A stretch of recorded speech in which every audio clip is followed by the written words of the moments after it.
The Pizzicato Effect program started up 5 years ago.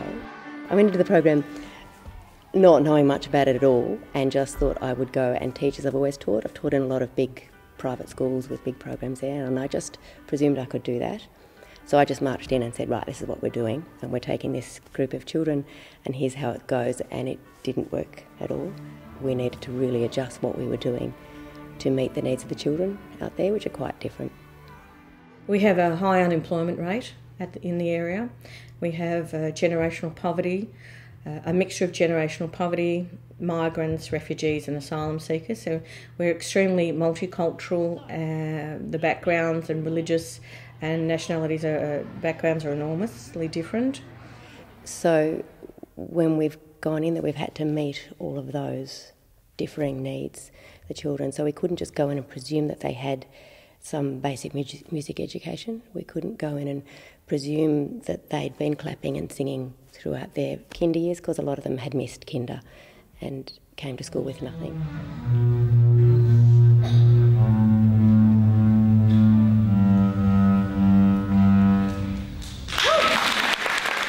It was a very different school to any of the schools I had experience with in Victoria, just in terms of its incredibly diverse ethnically and multiculturally, and it's got a number of challenges that other schools just don't have. I think the tutors, coming from backgrounds where they can play the classical music as well as they do, they have come from privileged backgrounds, and the giving back, to me, just their moral purpose is so strong and genuine. And I think the authenticity that they provide is just felt with children who have a really good meter at reading people, and they form great relationships with their tutors, and the tutors, they really care about their children.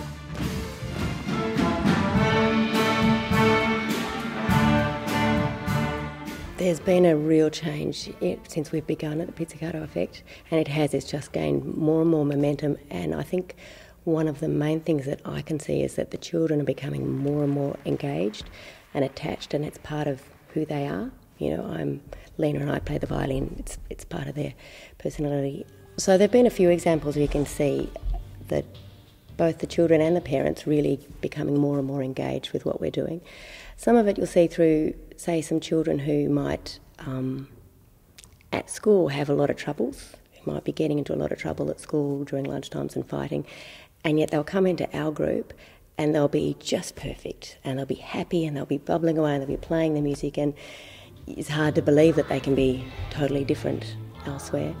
You get some of our pilot group, the older children, are now grade 6 going into year 7, and anecdotally the teachers have told us that these children are the leaders now of the school, the leaders of their group. They've got a confidence and a strength that the teachers certainly attribute to being with us. There is a real improvement we see for students who are learning music as part of the Pizzicato program. The really exciting thing is that we can see patterns of change in students who are learning instruments as part of this program that aren't seen in students who are not learning instruments and not part of the program.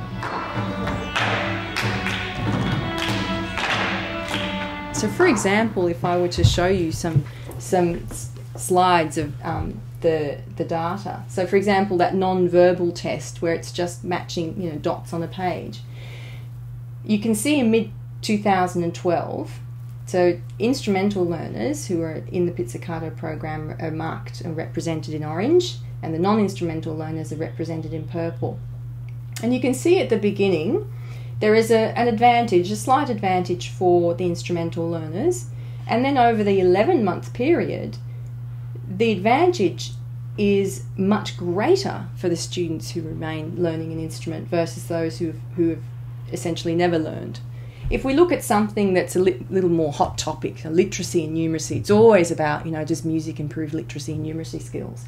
You can see again that there was an advantage, but that advantage improved over time compared to students who weren't learning an instrument, who actually declined in their overall reading ability. So the rate of change is different for these two groups over time, and it's different in a way that really is encouraging not just for the Pizzicato Effect, but also for music education programs overall.